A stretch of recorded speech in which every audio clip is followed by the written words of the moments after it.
सबसे पहले आप सबको जय भीम, जय मंडल, होल जोहार, जय संविधान। सबसे पहले चर्चा का जो आज विषय है कि निर्माण में अन्य पिछड़ा वर्ग, जो वर्ग है, विभिन्न जातियों का जो वर्ग है, उस वर्ग की क्या भूमिका है, उसको कैसे देखते हैं, किस परंपरा के हिसाब से हम उसको देखना चाहिए, एक राष्ट्र का निर्माण होता कैसे है, एक राष्ट्र बनता कैसे है, या एक राष्ट्र के निर्माण में कौन कौन सी चीज़ें बहुत ही आवश्यक हैं कि जिन राष्ट्र की कल्पना है।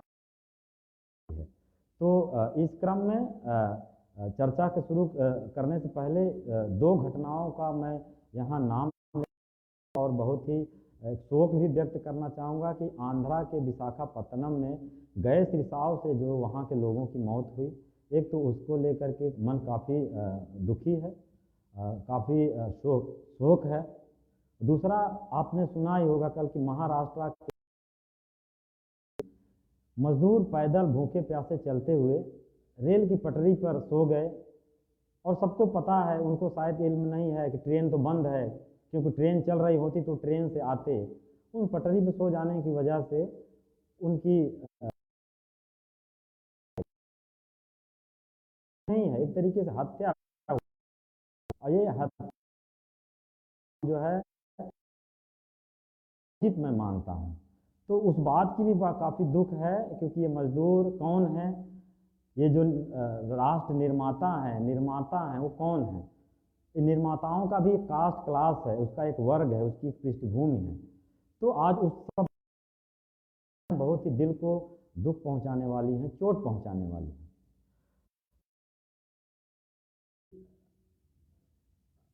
इस पूरे लॉकडाउन में आप सब देख रहे होंगे कि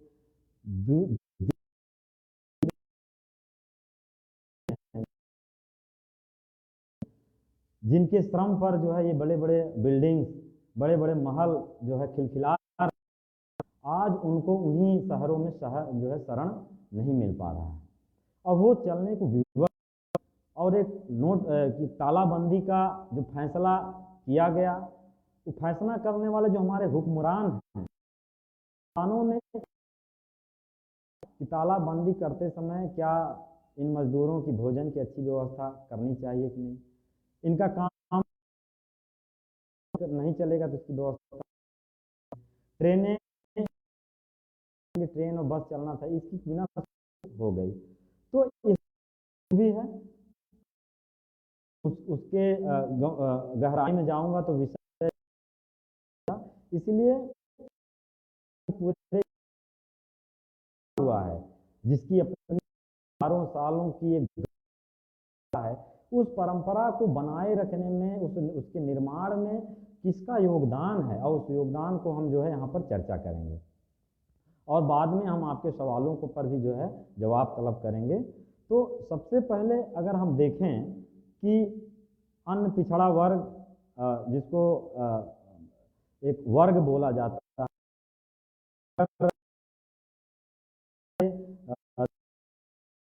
143 जातियां 1980 में जब मंडल कमीशन की रिपोर्ट आई तब इसमें दर्ज की गई, जिसको सेंट्रल लेवल पे दर्ज की गई हैं। और ये मंडल कमीशन जो जनगणना पर आधारित है, जाति जनगणना के आधार पर मंडल कमीशन के हिसाब से जो पूरे देश में ओबीसी की कुल पॉपुलेशन का है, उसमें 52% इकलौता ओबीसी है। कब का? ये 1931 रिपोर्ट, और ये सरकार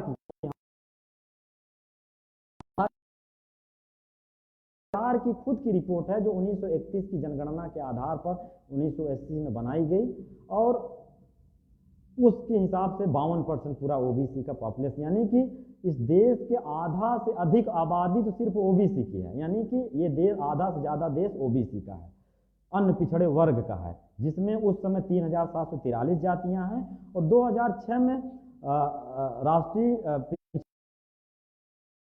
इसमें कई जातियों को समाहित किया, समय समय पर उसमें समाहित इंक्लूजन की उसमें शामिल करना और निकालने की जो उसकी नीति है, इसका या इस संस्था पिछड़ा वर्ग विभिन्न करते हुए इसमें लिस्ट में शामिल करता है या निकालता है। तो इसमें जातियां हैं ये वो ओबीसी की सेंट्रल लिस्ट में शामिल है, यानी कि केंद्रीय सूची में शामिल है। इसके अलावा राज्य की अलग सूचियां हैं, उसके हिसाब से पूरा मिला दें तो करीब 7,000 जातियां हो जाती हैं। तो इन 7,000 जातियों का काम ये कैसे राष्ट्र में के निर्माण में अपना योगदान दे रही हैं, जिसको आज भी जो सत्ता में बैठे बीच में माफ़ी चाहूँगा कि थोड़ा सा नेटवर्क की वजह से शायद आप लोग ना सुन पा रहे हो, डिस्कनेक्ट हो गया हो। तो जो सत्ता संप्रभु लोग हैं जो कहें कि सदियों से इस सत्ता और संसाधनों पर कब्जा जमाए बैठे हुए हैं, वो इसको नहीं है। तो आइए हूँ जहाँ आज काफ़ी बारिश हो रही है, उसकी वजह से नेटवर्क का थोड़ा सा प्रॉब्लम है, तो माफ़ी के साथ जो है आपको बीच में जो डिस्कनेक्ट हो जा रहा है तो उसके लिए माफ़ी भी चाहता हूँ। तो अगर हम देखें तो इसको मैं पूरी भारत को 2 वर्गों में विभाजित करना चाहता हूँ। पहला वर्ग वो है जो श्रमजीवी है, जो सदियों से हजारों सालों से, अगर मेरी आवाज़ सुन रहे हैं आप लोग, बंद कर दो। आप हमारी आवाज़ आ रही है अभी? एक बार आप लोग कंफर्म कर दें कि आवाज़ आ रही कि नहीं हमारी।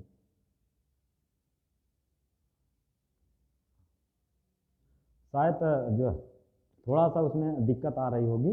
तो अगर हम देखें तो पूरी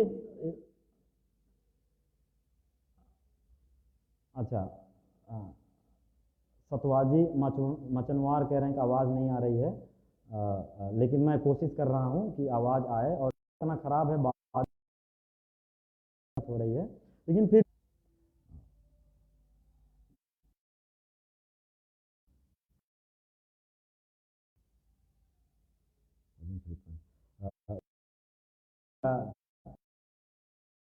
I feel I have a poor network connection because of weather problem. So that's causing the frequency of the video. But let me try my best to continue my webinar या कह सकते हैं कि Facebook लाइव। तो अगर हम पूरी देखें पूरे व्यवस्था में, तो जो एक वो वर्ग है जो सदियों से श्रम पर करता आ रहा है, अपने श्रम पर जिंदा है, श्रम करके इस देश में जो है सरवाइव कर रहा है। दूसरा वो वर्ग है जो श्रम, 2 जातियों की कैटेगरी भारत में है। वो जातियां जो सदियों से अपने श्रम करती आ रही हैं, श्रम के उत्पादन करती आ रही हैं, के साथ एक प्रोडक्शन रिलेशन है, उत्पादन संबंधों से जुड़ी हैं। दूसरा उन संबंधों उत्पादन संबंध आश्रित हुई जातियों का कोई खुद का उत्पादन नहीं है, बल्कि दूसरे के उपजाए हुए अन्न पर, दूसरे के बनाए हुए कपड़े पर जिंदा है। सबसे पहले मैं इन उत्पादन वर्ग या श्रमजीवी वर्ग, जिसको हम ब्रॉडर कॉन्सेप्ट में अन्न पिछड़ा वर्ग या दलित, मैं इसमें अभी आदिवासियों को बाहर इसलिए रख रहा हूँ कि आदिवासियों का इस पूरे ब्राह्मणिकल स्ट्रक्चर से कोई लेना देना नहीं है, उनकी जाति व्यवस्था से कोई लेना देना, उसको जातियों में खींचना एक तरीके आदिवासियों की संस्कृति है, बहुत उन्नत संस्कृति है, तो उसको जो है यहाँ मिक्स करने की जरूरत नहीं है। इसमें अधिक आबादी है, उसकी सबसे पहले आप देखिए कि पिछड़े वर्ग को हम अगर या उन तो कोई भी देश का 130 करोड़ जो पॉपुलेशन है, अगर उस पॉपुलेशन को पेट भरने के लिए साग सब्जी ना हो, तो क्या वो देश, वो वी द पीपल जिसको संविधान में डिफाइन, तो वो भारत के लोग में वो लोग जो साग भाजी उगाते हैं, जो अन्न उपजाते हैं। माफ़ी चाहूँगा कि इस तरह का मौसम की वजह से नेटवर्क में प्रॉब्लम हाँ अब आ गया है, आ गया शायद, उधर रखो थोड़ा मोबाइल को। सृष्टि सॉरी आप सुन नहीं पा रही हो, थोड़ा सा प्रॉब्लम है, आई होप कि अभी आवाज़ आ रही हो।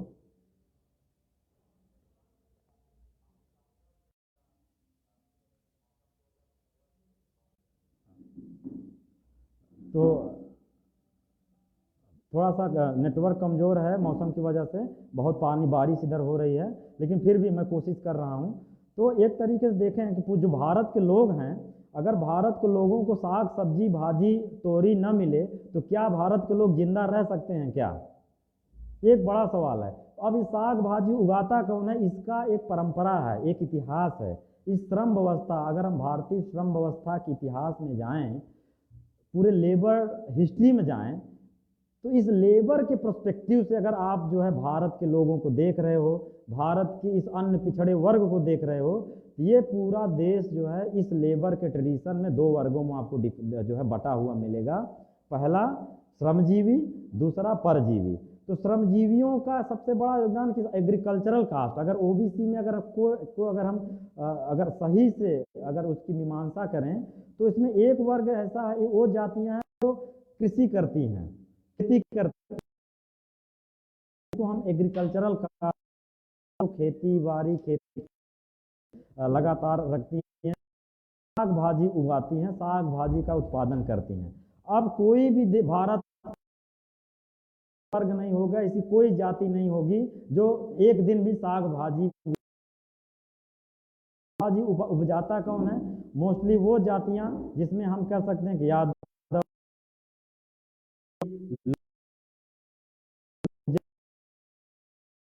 शामिल जातियां हैं जो खाद्यान्न गेहूं चावल अनाज दाल के अलावा साग भाजी उगाती हैं। अगर इसको साग हम अगर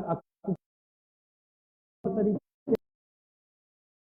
3-4 जातियां बहुत प्रमुख रूप हैं। पहला हो गई, लोध हो गया, और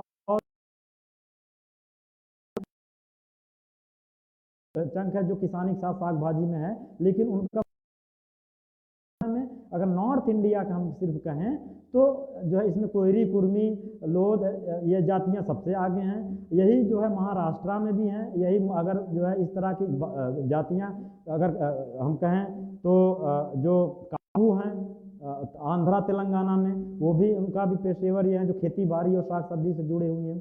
दूसरा जो गेहूं चावल है वो भी आप इसे यही ओबीसी के जो कृषक जातियां हैं, वो कृषक जातियां जो है जो देश का आबादी है उनकी, वही सबसे ज्यादा उत्पादन कर रही हैं। और इन्हीं जातियों का खेती बाड़ी करने का एक लंबा सदियों से इतिहास है। अगर ये जातियां अपनी, मान लीजिए कि मैं एक किसान हूँ और मैं ओबीसी हूँ और मैं पशुपालक भी हूँ और किसानी भी करता हूँ, तो अगर मैं अभी मेरा गेहूं कटा है, मैं 50 कुंटल गेहूं उपजाया हूं और मेरे टोटल घर में खर्च जो है साल भर का 10 कुंटल है, तो 40 कुंटल जो गेहूं मैं पैदा कर रहा हूं इस तूर में, वो मैं इस देश के लिए पैदा कर रहा हूं। ये उनकी जो गेहूं चावल नहीं उपजाते हैं, जिनका उत्पादन संबंधों से कोई संबंध नहीं है, अपने देश के लिए 40 कुंटल अपनी क्षमता से अधिक उपजा रहा हूं। मेरी तो साग भाजी उत्पादन अपनी साग भाजी जो उनके दिन के खर्चा है वो मात्र 2 किलो, लेकिन वो एक दिन में जो है 3-3 4-4 कुंटल अगर जा रहे हैं तो वो अपने लिए नहीं बल्कि तो राष्ट्र निर्माण बिना खाए पिए जो है नहीं हो सकता। एक भी जो है तो राष्ट्र के लिए सबसे बड़ा अपमान है। इसलिए राष्ट्र को की खाना पूर्ति, राष्ट्र का पेट भरने में जो है ये कृषक जातियां जिसमें मुख्यतः ओबीसी हैं वो शामिल हैं। तो एक वो होगा। दूसरा फल फ्रूट भी लेकर के छोटे मोटे जो फल हैं वो भी उसके फल बागानों की तकवारी से लेकर उपजाने तक का भी काम इनका है।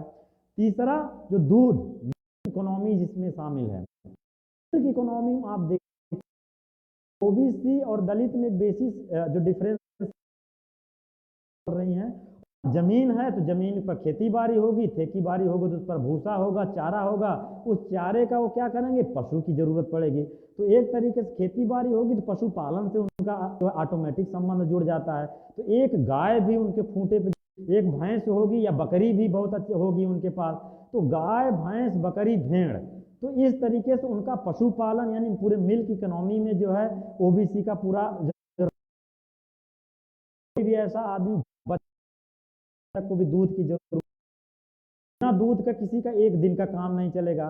तो अगर दूध हटा दिया जाए तो राष्ट्र की जो संकल्पना है वो लोगों से बनी है।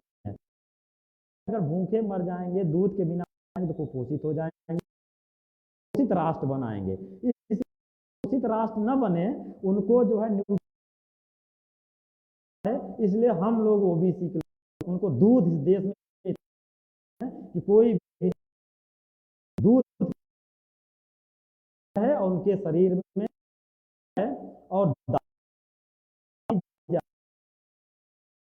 जो है अपना पेट करके का भरण पोषण कर सके। तीसरा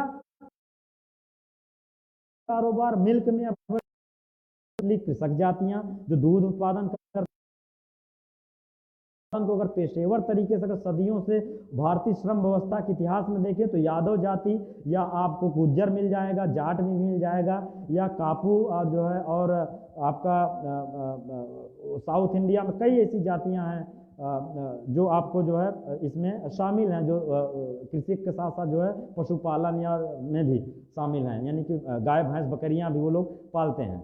अब ये तो होगा। तीसरा मीट इकोनॉमी में, अगर मीट इकोनॉमी में आप देखिएगा चिकवा जो मांस काटता है वो ओबीसी होता है। अगर आपको मांस खाना होगा तो जो है मटन खाना होगा तो चिकवा के पास होगा। तो मटन पैदा कौन करता है? भेड़ बकरी पैदा कौन करता है? गडेरिया पैदा करता है। गडेरिया कौन है? वो ओबीसी है। भेड़ बकरियां ओबीसी पालता है और उसको उसका मीट जो प्रोड्यूस करता है, मीट को काटने का काम कुरैशी करते हैं, चिकवा करते हैं, जो मार्केट में बेचते हैं, वो भी ओबीसी में शामिल हैं, तो वो भी ओबीसी होते हैं। इसके अलावा मीट के अलावा आप देखिए नून, बिना नून के तो आपका कोई टेस्ट ही नहीं पैदा हो सकता।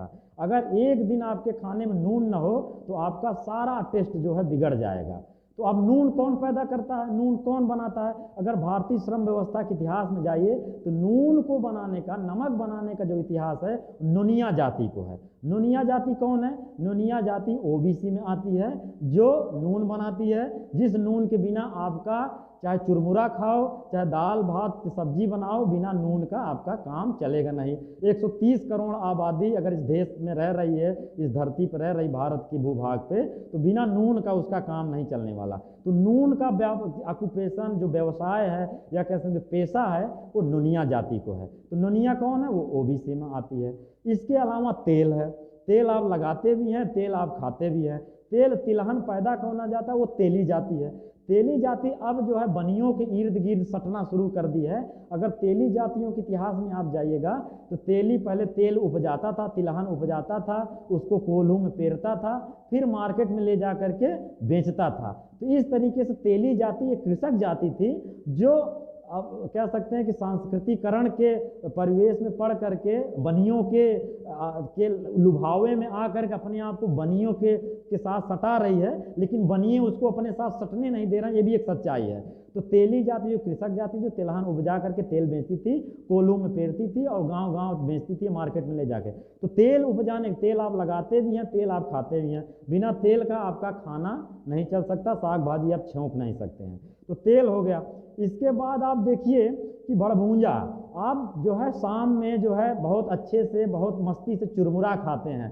वो चुरमुरा बनता कौन है? जिसको पॉपकॉर्न भी आप कहते हो, बाजरे का, जोन्हरी का, मक्के का, चने का और जो है चावल का जो चुरमुरा आप बनाते हैं, लैया बनाते हैं, उसको बनाने के लिए एक परफेक्ट जाति है जो सदियों से उस कला में निपुण है, उस शिल्प में महारत उसको हासिल है।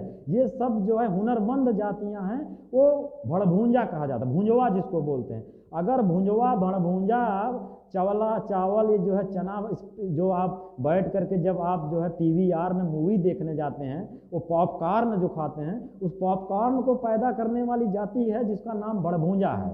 भड़भूंजा क्या है? वो ओबीसी जाति है, यानी कि अन्य पिछड़े वर्ग में शामिल है भड़भूंजा। भड़भूंजा ओबीसी जाति है। इसके अलावा आप खा पी लेते हैं तो बड़े चाव से पान, गाल लाल करके चलते हैं, मुंह लाल करके पान पिच पिच थूकते रहते हैं। तो पान कौन बनाता है? पान आपको अच्छा जर्दा पान बनवाने का जो स्किल है, जो ये टैलेंट है, ये जो हुनर है, ये किसके पास है? पनवाड़ी के पास, जिसको तमोली कहते हैं। तमोली कौन है? तमोली ओबीसी है। तो जितनी जातियां पान खा रही हैं, अगर उसमें पनवाड़ी का योगदान न हो तो आप पान का टेस्ट ले नहीं सकते। आप मस्ती से मार्केट में घूमते हुए मुंह लाल करके घूमते हैं तो उस लड़ाई में जो जो मेहनत है, जो हुनर है, वो ओबीसी का है। इसलिए जब आप पान खाइए जाइएगा तो आपके दिमाग में ओबीसी का एक परिदृश्य, एक जो हुनर आपके दिमाग में होना चाहिए। तो आप पान खाते हो, पनवाड़ी, पनवाड़ी कौन हुआ? ओबीसी। इसके अलावा आप जलेबी, मिष्ठान, तरह तरह के पकवान खाते हैं। वो पकवान कौन बनाता? पकवान को बनाने के लिए एक जाति है जिसको कहते हैं हलवाई। हलवाई भी ओबीसी की एक ओबीसी वर्ग की एक जाति है। अगर वो हलवाई अच्छा अच्छा पकवान कला बनाने का अपना हुनर न दिखाया होता इस भारत देश में, तो आपको दुनिया में पकवान का टेस्ट कैसे होता है, विभिन्न तरह का पकवान कैसे मिल सकता है, ये आपको जो है नहीं मिलता। तो पकवान के को अलग अलग तरीके से बनाने का जो हुनर है वो ओबीसी में है। इसलिए जितनी जातियां, 130 करोड़ आबादी जो भारत की है, उस में पकवान का जो जो टेस्ट है, जो तरह तरह के लोग खाते हैं, वो ओबीसी की बदौलत खा पाते रहे हैं। तीसरा आप देखिएगा, सब लोग जो है दारू पीता है। दारू का अलग अलग, आदिवासियों में घर में बनती है जिसको राइस बियर बोलते हैं। आदिवासियों में कई प्रकार के जाति जो खुद का उनके कल्चर में है। लेकिन इसके अलावा सोम रस का हो या तमाम वाइन बनाने का, महुए का, या किसी और दूसरी चीज़ों से दारू बनाने का जो काम है, इसके लिए भी एक पेशेवर स्किल्ड जाति है, टैलेंटेड जाति है। वो कौन सी जाति है? कलवार। कलवार जाति है जो आपको शराब, मांस, मदिरा, शराब और मदिरा बनाने का उसका टैलेंट है कलवारों का। अगर कलवार ना हो तो आपको मदिरा कैसे बनती है और मदिरा का टेस्ट क्या है, कौन सी मदिरा सबसे अच्छी होगी, इसका टैलेंट आपको जो है, इसका स्वाद आपको नहीं मिलेगा। इसलिए जो मदिरालय है, या मदिरा पीने की जो पूरी परंपरा है, जो उसका इतिहास है, इतिहास में जाइएगा तो कौन सी जाति मिलेगी? जो सदियों से जो है बनाती आ रही है, जिसका एक पेशा है, वो कलवारों का है। जो कलवार गांव से महुआ किसानों से लेकर के महुए से उसका आशोवन करके दारू बनाती थी। तो वो बनाने काम भी ओबीसी का है। तो आप दारू भी पी कर तुल्य होते हैं तो वो भी जो है ओबीसी के बदौलत या उसका टेस्ट लेकर पीते हैं। ये तो हुआ खाने पीने से। तो आपके थाली में से लेकर के लगाने तक का जो पूरा रूप है वो ओबीसी तय कर रहा है कि आप क्या खाएंगे, क्या क्या खाएंगे। उस खाने की पूरी सामग्री उपजाने से लेकर के पकाने तक में ओबीसी का पूरा जो है योगदान है। तो राष्ट्र अगर कुछ खा पका रहा है तो ओबीसी के बदौलत खा पका रहा है। तीसरी बात, अब आते हैं पहनावे पर। अब जो है पहनावे में आप देख लीजिए कि आप कपड़ा पहनते हैं जनाब। अब कपड़ा बुनता कौन है? उसके लिए एक जाति है ओबीसी।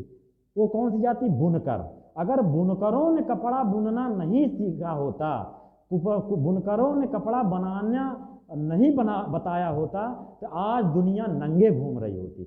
और दुनिया को तो नहीं पता, लेकिन भारत के लोग नंगे धड़ंगे होते जो है, उनको पहनने का कोई शऊर नहीं होता। तो कपड़ा कौन बनाया? वो ओबीसी बनाया। बुना कौन? कपड़ा। अब क्या है, कपड़ा जब, तो अब कपड़ा पहनो क्या? पहले तो आप ये लपेटते थे, लपेटने के बाद कैसे कपड़े को शर्ट है, बुस्कर्ट बनाना है, पैंट बनाना है, कुर्ता बनाना है, बंडी बनाना है, जांघिया बनाना है, काम भी देखिए कौन करता है। आप सिलवाने किसके पास जाते हैं कपड़ा? वो भी एक ओबीसी के पास जाते हैं, जिसकी एक जाति है, क्या नाम है उसको? दर्जी कहते हैं। न हो तन भी नहीं ढक सकते। दुनिया का फैशन डिजाइन वो ओबीसी की बदौलत चल रही है। अगर ओबीसी का रहे हैं, कभी मार्किन का कुर्ता पहन रहे हैं, कभी मोहड़ीदार पैजामा पहन रहे हैं, कभी चूड़ीदार पैजामा पहन रहे हैं, कभी कॉलर वाला शर्ट पहन रहे हैं, कभी हाफ बाजू का शर्ट पहन रहे हैं, कभी जो आप फुल बाजू का शर्ट पहन रहे हैं। तो ये शर्ट बनाने की जो स्किल है वो ओबीसी की है। इसलिए जब आप पहन करके टाइट कोसा से पहन करके या पूरी वेशभूषा जो आप बनाकर चल रहे हैं, वो सिर्फ आप चल रहे हैं। अगर ओबीसी सिलना बंद कर दे तो आप नंगे जो है मार्केट में या गांव में, समाज में घूमते फिरेंगे। तो एक तो ये होगा, कपड़ा बुनने से लेकर के कपड़ा सिलने तक का काम, यानी कि आपका तन ढकने का काम कौन कर रहा है? वो ओबीसी कर रहा है। अब आप जाइए, अब आयरन धोता कौन है? अब कपड़ा तो पहन गंदगी कौन धोएगा? उसके लिए भी एक जाति है। कौन सी जाति है? वो धोबी है। धोबी कहीं कहीं राज्यों में दलित में भी आता है, यानी शेड्यूल कास्ट में भी शामिल है, लेकिन जहाँ शेड्यूल कास्ट में शामिल नहीं है वहाँ ओबीसी में शामिल है। तो वो आप धुलवाते किससे कपड़ा है, और आपका कपड़ा धुल करके जब एकदम क्रीच कौन बनाता है उसमें आयरन करके, वो भी ओबीसी धोबी। आप जो है आपकी क्रीच न टूटे, आप जो समाज में जो है अच्छा सा सफ़ेदी लगा करके माड़ी दे करके उसमें रिवाइव दे करके जब टहलते हैं, तो उसके लिए भी आपके सौंदर्य के लिए आपकी चौड़ाई जो समाज में बनी रहे, उसके लिए भी एक जाति है जिसको ओबीसी कहते हैं, धोबी कहते हैं। वो आपके कपड़ों को धोता है और इसके बाद जो है आपके कपड़ों को आयरन करके आपकी पोजिशनिंग, आपकी जो है जो वेशभूषा, उस फैशन के पीछे भी ओबीसी शामिल है। अगर ओबीसी और माए कहीं घूम रहे होंगे, आप जो है कर नहीं पाएंगे। तो इतिहास में, श्रम व्यवस्था के इतिहास में जाओगे तो आप जो है अगर धोबी हटा दीजिए तो आप मैले कुचैले कपड़े में दिखेंगे, आप सबसे गंदे दिखेंगे जिस दिन ओबीसी जो है कपड़ा आपका न धोए, आयरन करके न दे। तीसरी बात अब आते हैं, ये तो हो गया धोबी का जो है। अब कपड़े में आप देखिए कि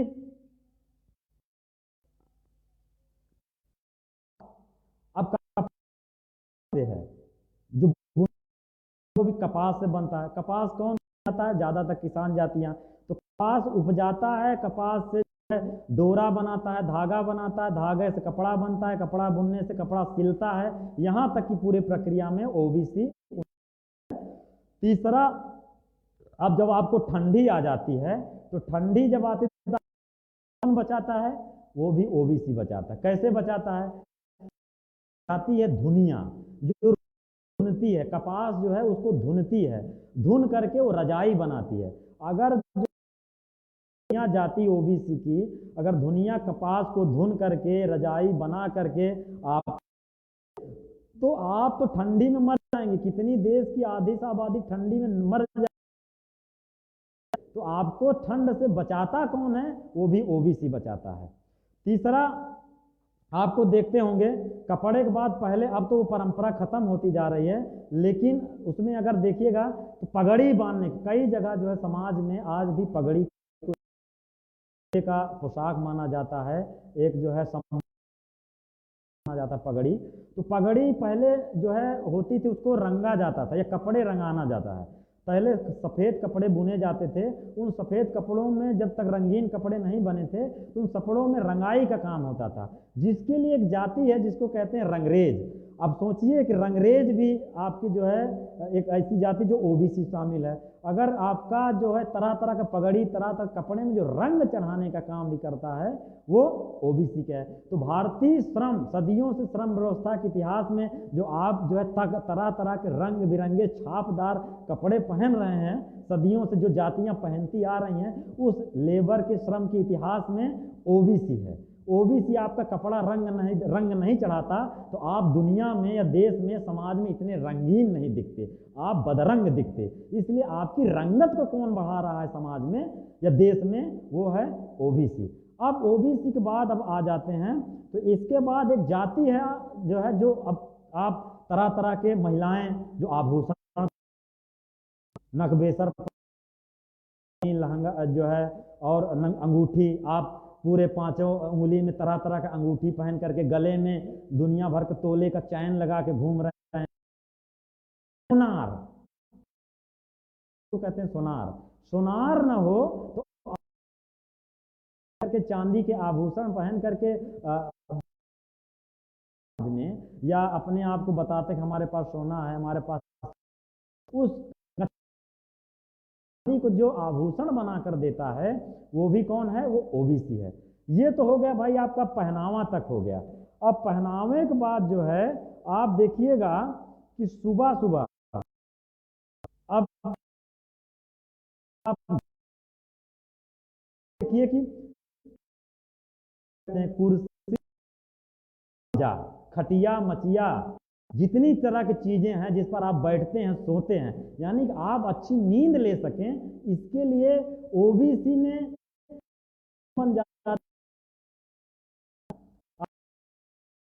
अच्छे जो है पलंग बनाए।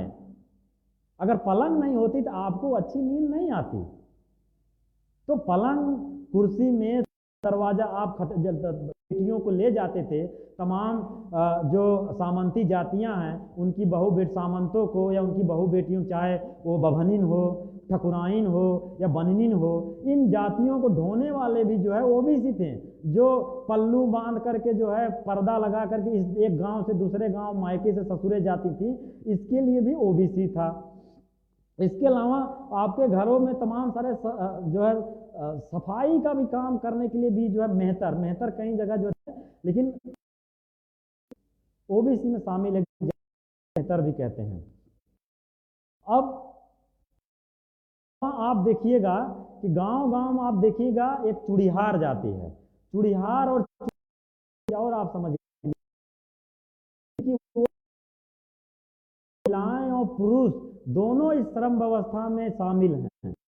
उनकी ऐसे बैठी हैं, एक ऐसा श्रम पुरुष है, तो चूड़ीहार है तो चूड़ीहारिन भी है। तो चूड़ीहारिन क्या है? जो चूड़ी पहनाती है। तमाम जिनके हाथों में पूरा नहीं होगा, 16 श्रृंगार बिना ओबीसी का आपका पूरा नहीं होने वाला है। इसलिए चूड़ी जो पहनाने का काम घरों घरों में जाकर करते हैं, उसके लिए एक जाति है चूड़ीहार।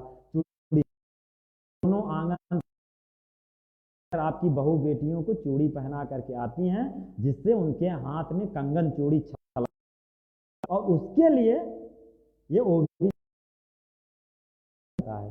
तो बिना ओबीसी का जो साज नहीं हो सकता है। अब कि कुर्सी में तखत दरवाजा वो भी आपका ओबीसी लगाता है। इसके अलावा घर बनाने के लिए राजमिस्त्री, राजगीर जिसको बोलते हैं, वो भी आपका घरों का भवन का निर्माण यानी आर्किटेक्चर का भी निर्माण में भी जो है कौन जाती है? वो ओबीसी है। भवन कैसे बनेगा, घर कैसे बनेगा, बिल्डिंग कैसे बनेगी, इसकी भी खोज, इसका भी हुनर किसमें समाहित है? वो ओबीसी में है।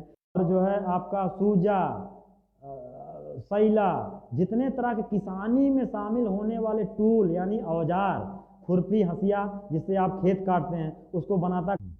फिर से थोड़ा सा डिस्कनेक्ट हो गया था।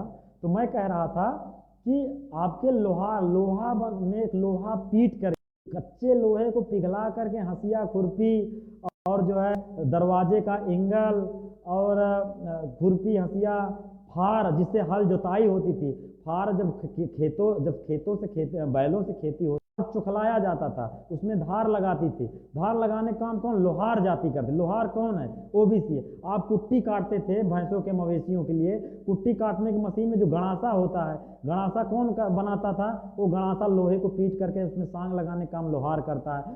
आप जो है लकड़ी काटते हो टंगारी से, फरसे से, उसमें धार लगाने का काम कौन करता है? लोहार करता है। तो ओबीसी ना हो तो आप जो तलवार लेकर घूमते हो, हंसुआ लेकर घूमते हो, कटवासा लेकर घूमते हो, वो श्रम व्यवस्था, उसका भी टूल्स का विकास भी ओबीसी किया है, अन्य पिछड़े वर्ग ने उसका निर्माण किया है।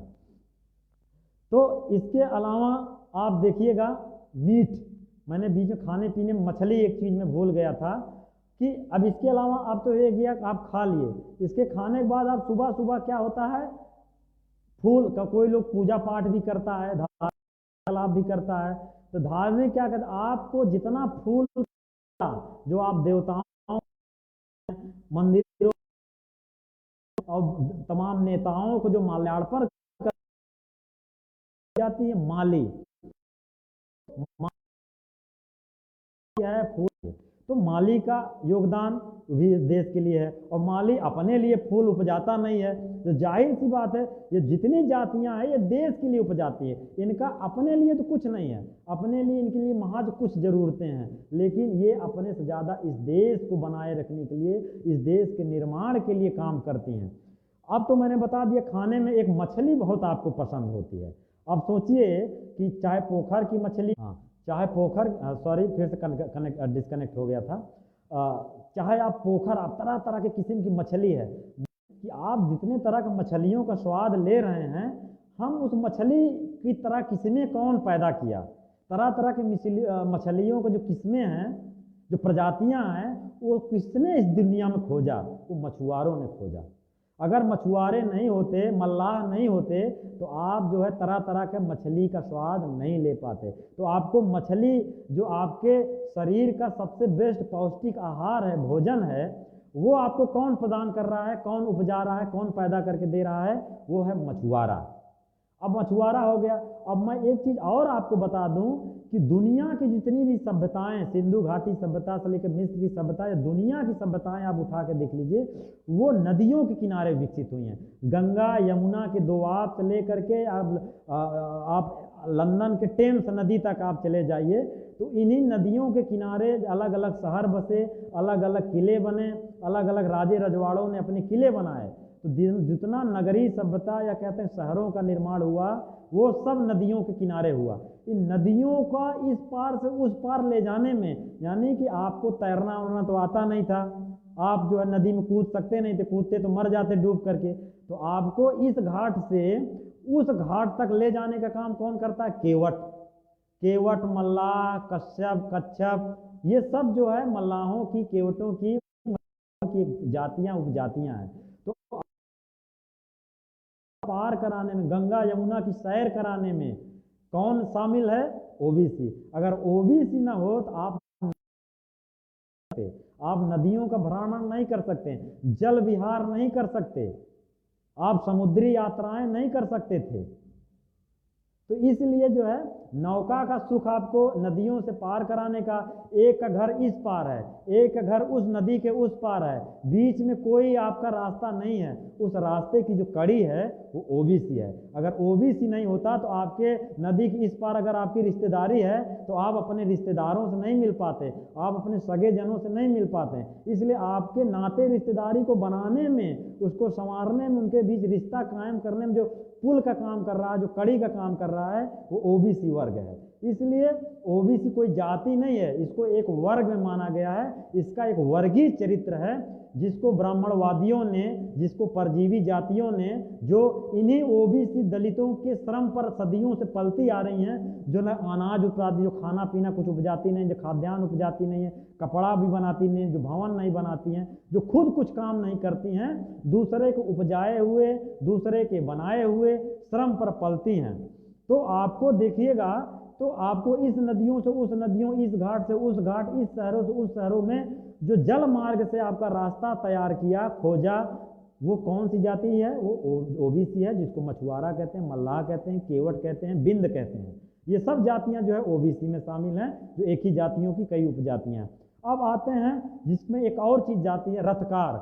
जब बैलगाड़ी आई, घोड़े आए, तो घोड़ों को रथों में जोता गया। जब रथों में जोता गया तो उसको कहते हैं रथ बनाने का काम भी कौन करता है? जब आप रथों से चलते थे, एक्का और बुग्गियों से आपकी बहू बेटियां ससुरे से मायके, मायके से ससुरे जाती थी, या खुद आप जो है सड़कों पर मुआयना करने निकलते थे, तो उसके मुआयने में कौन बनाता था? आपको एक जगह से दूसरी जगह कौन ले जाता था? उसके लिए जाते थे रथकार, जो रथ बनाती थी। इसके अलावा उस घोड़ों को सड़क पे चलने के लिए उसके जो खुर हैं वो खिया न जाए, यानी कि जो है खत्म ना हो जाए, चोटिल ना हो जाए, घिस ना जाए, उसकी सुरक्षा के लिए एक जाति है जिसको कहते हैं रथ, जो है नलखोर। नलखोर जाति क्या है? जो घोड़े के खुर में नल यानी नाल ठोकती थी, जैसे कि घोड़े का जो पांव है वो चोटिल ना हो, जो सड़क पर आसानी से चल सके, बोझा ढो सके, आपका जो है आपको एक जगह से दूसरी जगह पहुंचा सके। इसके लिए भी एक जाति नलखोर। नलखोर जाति किस में शामिल है? वो ओबीसी में शामिल है। इसके अलावा अब घटवार, घाटों पर जितनी भी आपकी जो है क्रियाकलाप होती है, घटवार होता है। एक सोनटक्का जाति होती है, जिस सोनेवाल जाति उड़ीसा में पाई जाती है, जो घाटों के किनारे जो है पैसा बिनने का, नदियों में पैसा जो फेंकते थे लोग, उस पैसा बिनने का, पैसा कलेक्ट करने का काम करती है। तो उसको कहते हैं जो है घटवार जाति भी है उसमें शामिल है, जिसमें जो है सोनवाल जाति भी है, जो सोना ढूंढती। ऐसा माना जाता है कि जो शुभंगीर नदी है आसाम में, उस शुभंगीर नदी में, शुभंशीर नदी में सुबनसिरी नदी में सोना पाया जाता है। उस सोने को नदी में डूब करके गोता लगा करके सोना निकालने का काम सोनवाल जाती थी, जो उड़ीसा में पाई जाती है, सॉरी आसाम में पाई जाती है। तो वो देखिए कि कितना बड़ा टैलेंट है कि जो है आपको मिनटों भर जो है नाक का सांस रोक करके नदी के तह में जा करके सोना खोजने का काम जो है ओबीसी का था। तो ऐसे ऐसे मैं आपको सुनाऊं कि हजारों हुनर जो इस भारत में हैं, उन सारे हुनर का जो कलेक्शन है वो ओबीसी वर्ग में है। अगर ये ओबीसी वर्ग न होता तो किसी भी भारत जैसे राष्ट्र की कोई कल्पना नहीं की जा सकती। आज भारत टिका हुआ है, भारत का जिस स्वरूप में जो भारत को भारत की आबादी को भरण पोषण में से लेकर के उसके साज श्रृंगार को बनाने में जो शामिल है, वो सिर्फ जो मैं कह सकूं तो उसमें ओबीसी हैं। मैं दलितों पे भी आऊंगा, लेकिन अभी मुख्य रूप से जो जातियां पेशेवर जो सदियों से, जिनको हजारों साल से उनका श्रम व्यवस्था में जिनका योगदान है, जिनका इतिहास है श्रम का, मैं उस श्रम का भी डिस्कस करना चाहता हूं। इसके अलावा अगर ओबीसी में आपको नायाब तरह का हुनर मिलेगा, जिसको कहते हैं आर्टिजन क्लास, यानी कि शिल्पकार दस्तकार जातियां। आप सोचिए कि जब बर्तन न हो तो आप खाना नहीं बना सकते। तो लोटा, टाठी, थाली, बर्तन, बटुई, बटलोई, कढ़ाई, लोहे से लेकर तांबे से लेकर गगरी तक जो जिस लोहे और तांबे सिल्वर से बनने वाला, इसके लिए भी आपके लिए बर्तन कौन बनाया? बर्तन बनाने की कला किसने डेवलप की? वो ओबीसी ने डेवलप की। कैसे डेवलप की? इसके लिए एक जाति है, क्या नाम है उसका? ठठेरा। अगर श्रम व्यवस्था में ठठेरों का बहुत बड़ा योगदान है। पहली बार सोने को, पहली बार सिल्वर को, पहली बार तांबे को, पहली बार जिस्ते को, पहली बार कांसे को गला करके बर्तन का स्वरूप दिया, जिसमें आप जो है खाना बनाना काम किसने किया? तरह इंडक्शन पे खाना बनाते हैं, जिसमें स्टील है, स्टील से लेकर के कांसे से लोहे तक का बर्तन बनाने का काम ठठेरों का था। ठठेरा कौन है? ओबीसी है। इसके अलावा कराई, पराई, कसोला, कुल्हड़, गगरी। आप जब आपका रेफ्रिजरेटर नहीं आया था, जब आपकी एसी नहीं आई थी, तो आप जो है ठंडा पानी कैसे पीते थे? फ्रिज नहीं आया था, तो ठंडा पानी फ्रिज बनाने के लिए, ठंडा पानी करने के लिए घड़े का निर्माण कौन किया? कहार आपके लिए जो है मटका, जिसमें आप दूध गर्म करते हो, जिसमें आप दूध को गर्म करके लाल कर देते हो, जिसको दोहनी बोलती है। दोहनी कौन बनाता है? कुम्हार बनाता है। गगरी कौन बनाता है? कुम्हार बनाता है। गगरी घैला कौन बनाता है? कुम्हार। जब पक्के भवन नहीं बनते थे तो आपका जो खपराइल बनता था, खपराइल का जो घर होता था, तो खपराइल का घर बनाने कौन, खपड़ा कौन पाता था? खपड़ा बना के कौन देता था? वो कुम्हार करने था। तो आप देखिए कि मैं आपको एक एक करके आपके जिंदा मतलब पैदा होने से लेकर के मरने तक की आपकी पूरी जर्नी को यहाँ रख दूंगा। इसके अलावा आपको कुम्हार हो गया, ठठेरा हो गया। इसके अलावा आप मूर्तिकार, तरह तरह के पत्थर की मूर्तियाँ जो है आप बनाते हैं। तो पत्थर की मूर्ति जो है कौन बनाता है? मूर्तिकार। मूर्ति बनाने के लिए कौन सी है? उसके लिए भी एक जाति है। इसके अलावा पत्थर काटने की, स्टोन कटर बोलते हैं, पत्थर काटने वाली एक जाति है जिसको कहते हैं स्टोन कटर। इसके अलावा एक चीज जो आपको मैं बता दूं कि इस लॉकडाउन में बहुत लोग अपना हजामत नहीं बना पा रहे हैं।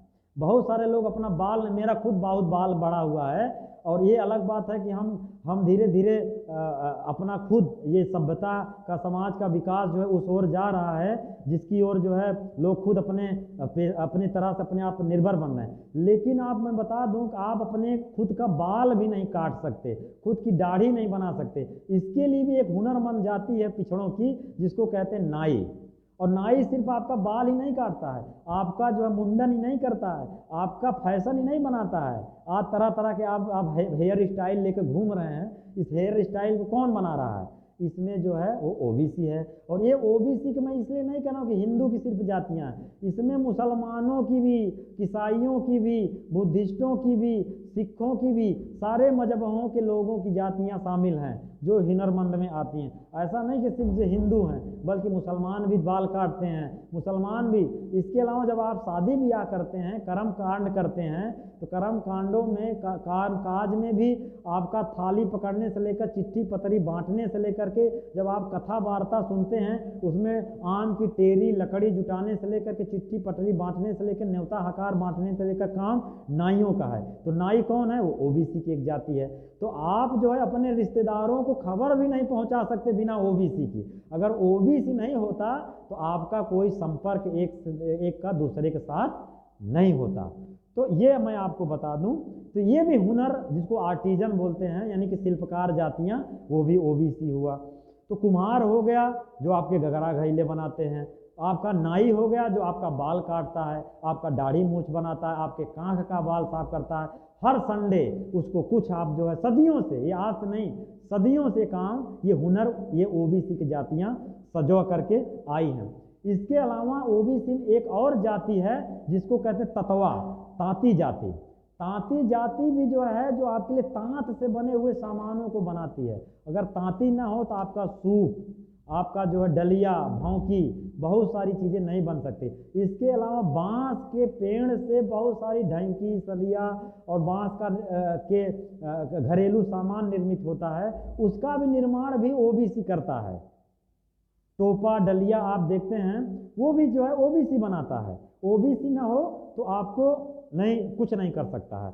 इसके अलावा मैं अगर बहुत ही आपके जीवन दर्शन को, अगर पूरे 130 करोड़ भारत के आबादी के जीवन दर्शन को अगर मैं समझाऊं, तो आपका जब बच्चा पैदा होता है तो जिस पालने में झूलता है, वो पालना बनाने का काम भी ओबीसी है। शादी ब्याह से लेकर जिस पलंग पे आप सोते हैं, अलमारी जो आपको मिलती है, खटिया मचिया जो आपको मिलती, पालंग, पालना से लेकर पलंग से लेकर के, और आप जब मर जाते हैं तो पिट्ठी जिस पर ढो करके आपको मरघट तक ले जाया जाता है, वहां तक ले जाने में, पिट्ठी बनाने से लेकर के मरने से लेकर के आपको पैदा होने तक के बीच की जो जर्नी है, अंजाम तक कौन पहुंचाता है? वो अन्य पिछड़ा वर्ग है, जो जिसमें करीब करीब 5,000 से 7,000 अगर स्टेट की जातियों को मिला दिए तो 7,000 जातियां हैं, जो पूरे 130 करोड़ आबादी की रोजमर्रे का निर्माण करती है, इस देश का निर्माण करती है। इसके अलावा आप देखते होंगे कि बचपन में तमाम सारे का इंटरटेनमेंट, यानी कि मनोरंजन के जो साधन हैं, उसकी भी स्किल अगर किसी के पास है तो अन्य पिछड़े वर्ग के पास है। हम सबको मालूम होगा, जो हमारे साथी बहुत कम लोग सुन रहे हैं, उनको मालूम होगा कि आप सपेरा आता था आपके यहाँ सांप दिखाने, तरह तरह के विषैले सांपों से लेकर के हरे रंग बिरंगे सांपों को दिखाता था। वो सपेरा कौन होता है? वो सपेरा भी ओबीसी में आता है, ओबीसी की एक जाति है। इसके अलावा आप देखिए कि रस्सी पर, एक लंबी रस्सी पे 8 फीट 10 फीट की ऊंचाई पर रस्सी पर लाठी लेकर के तमाम सारे के करतब दिखलाता हुआ एक जाति है जिसको कहते हैं नट। नट जो है एक जाति है, वो ओबीसी की है, जो नट तरह तरह का किस्म तरह का कर्तव्य और जान जोखिम में लगा कर दिखाता था। वो नट कौन है? वो ओबीसी है। तो इसके अलावा सपेरा हो गया, मदारी हो गया, नट हो गया। आप समाज में देखते होंगे पहले फकीर घूमते थे, वो फकीर जो घूम घूम करके जो है भिक्षा करते थे और अपना जो है तरह तरह की बातें समझाते थे, कहानियां सुनाते थे। फकीरों का भी एक जाति है जो ओबीसी में आती है, जिसको फकीर कहते हैं। इसके अलावा बंजारा एक जाति है, बंजारा जो घूम घूम करके एक जगह से दूसरे जगह जाती थी, वो भी एक बंजारा जाति है जो ओबीसी में आती है। और वो बंजारे ऐसे ही नहीं, उनके साथ एक और टैलेंट जुड़ा हुआ था। वो बंजारे तरह तरह अपने साथ औषधियां भी लेके आते थे, वैद्य भी होते थे। आपके स्वास्थ्य चिकित्सा से संबंधित चीज़ों को, जड़ी बूटियों को बनाने में, खोजने में, उसको तैयार करने में भी वो वैद्य भी होते थे। और बंजारे जो एक जगह से दूसरी जगह तक जाते थे। इसके अलावा जो ट्रांसजेंडर हैं, किन्नर लोग हैं, या कह सकते हैं कि जिसको आप हिंजड़ा कह सकते हो, इन जातियों को भी ओबीसी में शामिल हो, जो आपको काम काज में जगह जगह आपको जो है आपका इंटरटेन करते थे। आपके जो है नात रिश्तेदारी में, शादी विवाह के समय गीत गाने का काम, घूम घूम करके गीत गाते थे। ये गीत गाने के काम जो है ट्रांसजेंडर, ये ट्रांसजेंडर की भी जातियां जो है अन्य पिछड़े वर्ग में हैं। तो इस वर्ग का कितना बड़ा योगदान है, कितना बड़ा महत्व है, आप इसको समझ सकते हैं। इसके अलावा एक और जाति आपने नहीं सुनी होगी, ध्यान नहीं देते हैं, लेकिन आपको जीवन में समाज में है, जिसको जोगी बोलते हैं। जोगी जो गाते बजाते घूमते रहते हैं, उन जोगी का भी एक जो है वो जोगी जाति भी ओबीसी में शामिल है। इसके अलावा चारण और भाट जो पहले सामंतों का गुणगान करते थे, तरह तरह से कविताएं बनाते थे, उनका यशोगान करते थे। भट्ट जो भाट भी होते थे, भाट भटियारे भी होते थे, चारण होते थे। ये चारण जाति जो राजस्थान में मुख्यतः पाई जाती है, या तमाम सारे जो सामंती व्यवस्था में जो एक भाट कहलाती थी, ये भाट जाति भी ये ओबीसी में शामिल है, ओबीसी वर्ग में शामिल है। इसके अलावा एक जाति कंजर या कुंजड़ा, कुंजड़ा जाति जो जिसको कंजर बोलते हैं, जिसको कुंजड़ा बोलते थे, कुंजड़ा भी ओबीसी में आती है, जिसमें तमाम सारा एंटरटेनमेंट की चीजें आपके अलावा आप देखिए कि जितना एथलीट का खेल है, यानी कि जितना एथलीटों का खेल, आप कुड़ी कबड्डी से लेकर के जितना मेहनत वाला पहलवानी, ये सारा खेल जो है में शामिल जातियों का है। अगर ये जातियां आपके पहलवानी से, कुश्ती से, करतब से, हर चीज में जो है इस देश के निर्माण में शामिल हैं। तो मुझे लगता है कि 6 से 7 काफी लंबा समय हो रहा है। तो आज के पूरे अगर इन जातियों को आप निकाल दीजिए, इन जातियों के रोजमर्रे से आप निकाल दीजिए, जो आपका पेट पालने से लेकर के आपको उड़ाने सुलाने से लेकर के हर तरह के आपके सुख सुविधाओं का इंतजाम कर रही हैं। और आज से नहीं, ये सदियों का हुनर है। भारतीय श्रम परंपरा के इतिहास को आप देखिएगा, इस इतिहास में यही जातियां हैं जो राष्ट्र के निर्माण को राष्ट्र निर्माण कर रही हैं, या कह सकते हैं कि इन्हीं के बदौलत राष्ट्र चल रहा है। अब इसके बाद ये सारी जातियां जो हैं वो श्रमजीवी जातियां हैं। इसके अलावा जूता मोजा आप पहनते हैं, जूट बूट का भी करते हैं। इसके अलावा दलित जातियां आती हैं। अब अगर ओबीसी के बाद जो शेड्यूल क्लास की जातियां हैं, जिसको अछूत माना गया है, इसके बाद का जो धंधा, इसके बाद जो समाज की चीजें जो आपको बनाए रखती हैं, समाज में आपके जीवन को चला रही हैं, वो है शेड्यूल कास्ट। तो शेड्यूल कास्ट और मुख्य रूप से अन्य पिछड़ा वर्ग, अन्य पिछड़ा वर्ग कास्ट नहीं है, बल्कि विभिन्न जातियों के एक वर्ग है, एक समूह है, एक क्लास है। तो एक तरीके से देखें तो आपके जिंदा से लेकर के मरने तक में, आपके जो है इंटरटेनमेंट से लेकर के ट्रेवलिंग तक में, और आपके आर्ट में अन्य पिछड़ा वर्ग शामिल है। और इस अन्य पिछड़े वर्ग का योगदान अभी भी इस देश के जो सत्ता और संसाधनों पर बैठे परजीवी वर्ग है, जो इस श्रमजीवियों के श्रम पर सदियों से पलता आ रहा है, जो न अन्न उपजाता है, जो न पान खिलाता है, जो न कुर्सी में तखत दरवाजा बनाता, सिर्फ उस पर सोता है, जो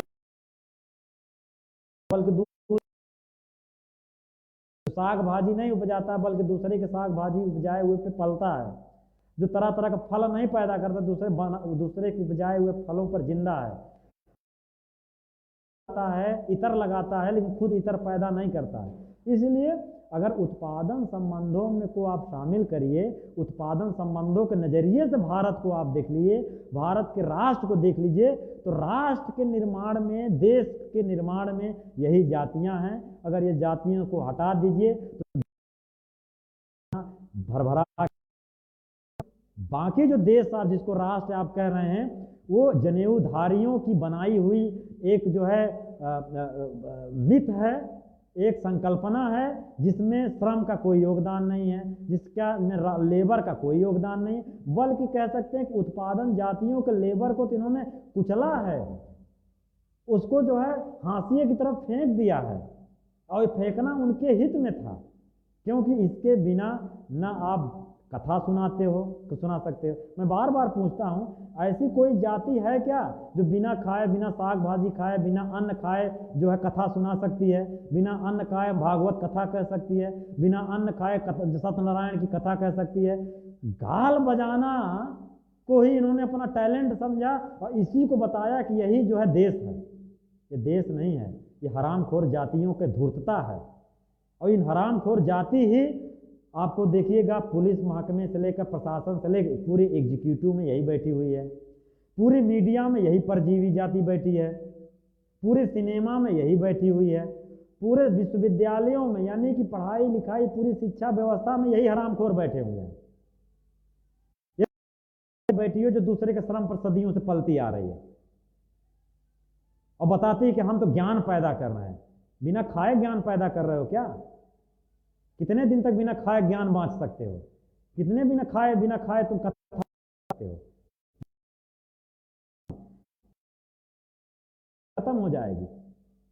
3 टाइम का भोजन और तमाम जो मिडिल क्लास है, जो अपर मिडिल क्लास, जो शहरों की ओर माइग्रेट किया, जो 3 चम्मच जो है तीनों टाइम चम्मच लगा करके ब्रेकफास्ट कर रहा है, लंच कर रहा है, डिनर कर रहा है, डिनर का जो है ऐसे नहीं मिल रहा है, चम्मच लगा के खा रहे हो तो उसको खाने के पीछे एक पूरी श्रम व्यवस्था है।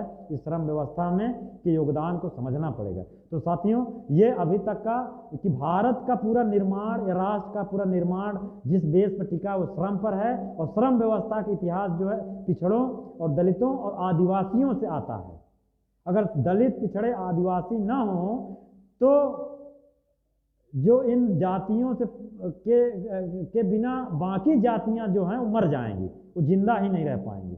इसलिए समय बहुत हो रहा है, हमारे बहुत सारे साथी कह रहे हैं समय का ख्याल रखें। मेरी बात हमको लगता है ज़्यादा हो जाएगी, इसलिए आपके कुछ सवाल हों तो हम सवालों को आप जो है रख सकते हैं यहाँ पर, और सवालों का जवाब भी हम दे सकते हैं। मुझे लगता है कि ज़्यादा समय हो जाएगा तो हम सवाल ले नहीं पाएंगे। मुश्किल से 10-12 लोग इसको देख रहे हैं, और अगर आप लोग इसको अपने टाइम लाइन पर शेयर कर देंगे तो बहुत सारे लोगों का सवाल भी आ जाएगा जिस पर हम डिस्कशन कर सकते हैं, परिचर्चा कर सकते हैं। किसी का कोई सवाल है, हम लास्ट में एक सवाल जवाब का भी कर सकते हैं इससे रिलेटेड, ओबीसी से रिलेटेड, या भारतीय श्रम व्यवस्था के इतिहास में राष्ट्र के निर्माण में जो ओबीसी का योगदान है, जो देश का के बीच उसकी जो श्रम व्यवस्था है, जिसकी धुरी पे, जिसके केंद्र पर पूरा देश चल रहा है, इससे रिलेटेड कोई व्यवस्था है तो आप कह सकते हो, सवाल पूछ सकते हो। नहीं तो हम इसको वाइंड अप करेंगे, यानी कि इस लाइव को ख़त्म करेंगे। और जो साथी इसको देख रहे हैं, जहाँ तक आप इसको पहुँचा सकते हैं, क्योंकि बाबा साहब कहते थे, डॉक्टर भीमराव अंबेडकर, कि आइडिया नीड्स प्रोपेगेंडा, यानी विचारों को प्रसार की ज़रूरत होती है। अगर विचार को आप प्रसारित नहीं करेंगे, प्रचारित नहीं करेंगे, तो विचार एक जगह से दूसरी जगह नहीं जा सकते। तो मेरे जो भी विचार मैंने रखे हैं ये मेरे व्यक्तिगत हैं, इसका और किसी से कोई लेना देना नहीं है। लेकिन हम तमाम अपने महानायकों को नमन करते हुए अपनी बात रखूँगा। मैं महात्मा ज्योतिबा फूले, सावित्रीबाई फूले, फातिमा शेख, अब्दुल कयूम अंसारी, बीपी मंडल, जगदेव बाबू, कर्पूरी ठाकुर, राम नरेश यादव, और जो है नारायणा गुरु, डॉक्टर अंबेडकर, और छत्रपति साहू जी महाराज, हमारे जो भारत के लेनिन कहे जाने वाले जगदेव बाबू, सबका नमन करते हुए हम अपनी बात ख़त्म करना चाहते हैं। अगर इसको आप अपने टाइम लाइन पर अगर आपको शेयर कर देंगे तो कई तक पहुंच जाएगा। और बुद्ध की एक बात मुझे याद आ रही है कि बुद्ध ने कहा था कि जीवन क्षणभंगुर है, और इसलिए जो विचार है, जो संघ का विचार है, जो हमारे विचार है, उसको जल्दी से जल्दी उसका प्रसार करें। इसीलिए बौद्ध भिक्षु अलग अलग देशों में जा कर के दुनिया के देशों में जाकर बौद्ध भिक्षु जाए, अपने विचारों को फैलाए। अगर आपको ये विचार मुझे अच्छे लगे तो आप इस विचारों को जहाँ तक पहुँचा सकें पहुँचा दीजिए। और आप सबको एक बार फिर से जय भीम, जय मंडल, फूल जोहार, जय संविधान, जय विज्ञान।